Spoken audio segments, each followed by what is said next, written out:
What's up guys, Nate here.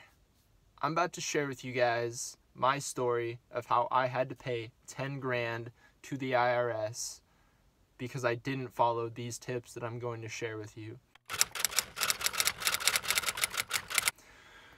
Now just quickly, I'm going to go over my story of how I earned the money that I earned that resulted in me having to pay over 10 grand in taxes.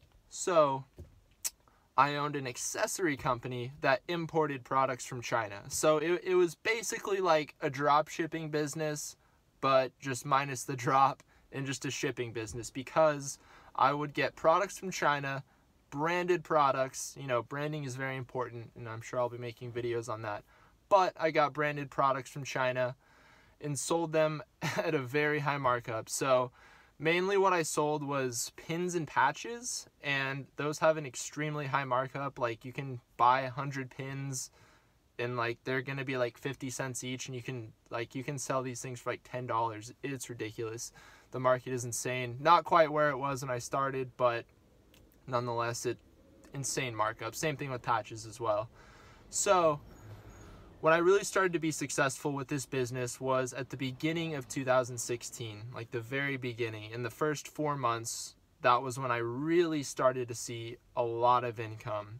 And someone that, started this business not knowing a ton about, getting stuff manufactured in China, running an online business, I was just excited to make money, There were a couple months where I made well over 10 grand, and I was absolutely ecstatic, And I hadn't really thought a lot about taxes, I kind of figured, yeah, it's inevitable. I'll have to pay taxes. Everyone has to pay taxes. I'm making a good amount of money, probably more than some people make who have a real job and they're not just selling stuff online. Not that that's not a real job. I mean more like a conventional job. But anyway, my thoughts on taxes were, when I was, making a good amount of money doing this, was like, oh, well, I'll just worry about it when I have to. Which was absolutely horrible. Bad decision.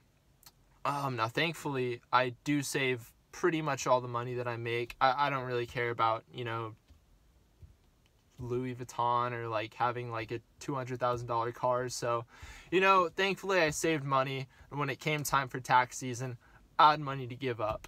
I really didn't want to, but, you got to pay taxes. So wrote down a few things that I wanted to cover as far as being organized and, making sure that you don't make the same mistakes as I do regarding taxes for your small business, drop shipping business, Amazon business, whatever you're doing. I feel like this is going to be really good and provide a lot of value for drop shippers, because I don't see a lot of, tax stuff for drop shipping, probably because it sucks. No one likes taxes. But I just want to talk about it and share my experience, so hopefully you guys don't, screw up as badly as I did. So my first tip is to write everything down, whether it's pen and paper or on your computer or just whatever, any way that you can have it documented, because you absolutely have to. Every time you spend money on your business, you want it to be documented in some way.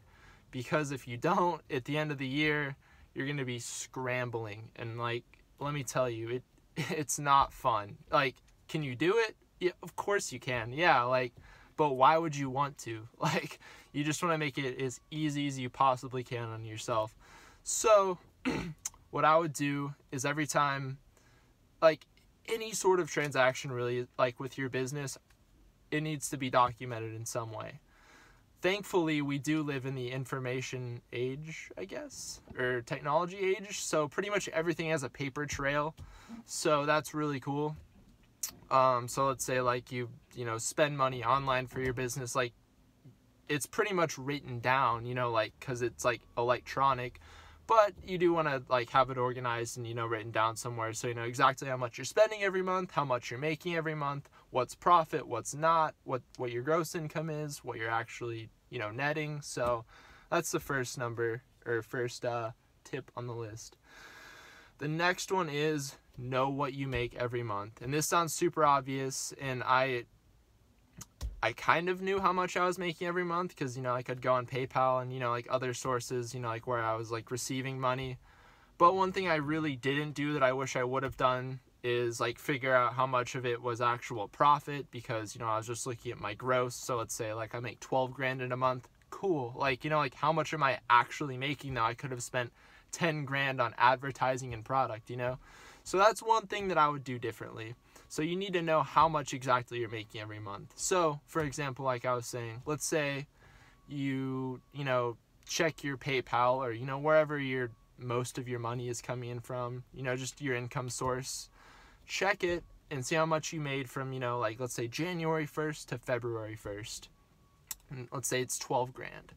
You need to figure out what you spent on, you know, advertising, product, you know, all that. So basically what I'm getting at is just figure out what of that is actual profit that you can put in your pocket. So if you make 12 grand, but you really only like made 8 grand, because 8 grand would be your profit because you spent that other 4 grand on advertising and I don't know, like products and stuff like that.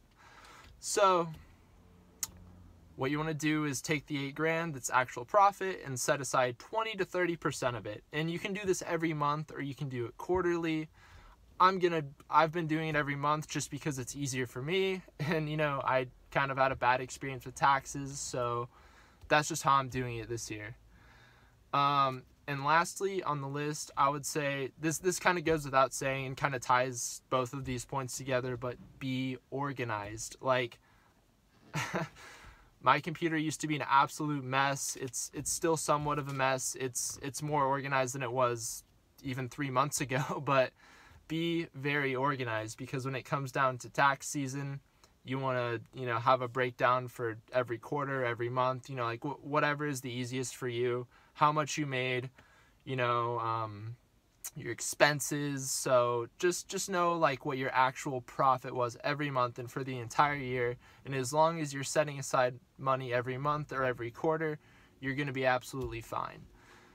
And just one more thing I wanted to go over that I didn't really understand when people were like talking about taxes. It's something really obvious, but I didn't know about it or didn't really quite understand it. So I'm going to do my best to explain it. And that is, what is a write-off? So a write-off is something that you can say, hey, this was a business expense. It was for business. So you can write it off. So you're not going to be paying taxes on that. So let's say, another example, you have a month where you make 8 grand. But in that month, you took 2 business trips, and 2 of those business trips were for your business, of course. So you'd be able to write those off. You'd be able to say, hey, I spent 2 grand of this on, you know, my business. So a write-off is something that you can write off on your business as a business expense. So let's say you go out to lunch, a business lunch, you know, it's $50. You can write off that $50. Super cool. Yeah, you know, I wouldn't write off everything, or, you know, like if you're not sure if you can write it off, I would just ask your CPA. It's super easy. Certified public accountant. Don't ask me because I'm not able to legally give you advice, but this is just some general advice that I think is super helpful for those that don't know a lot about taxes. So I think that's about it. I hope you guys got a lot of value out of this. If you're doing drop shipping or Amazon or whatever, hope you soaked up some value from this in some way or another. If you did, give a thumbs up if you feel inclined. Give a comment on what you think I should make videos on next. Yeah, hope you guys have a great day.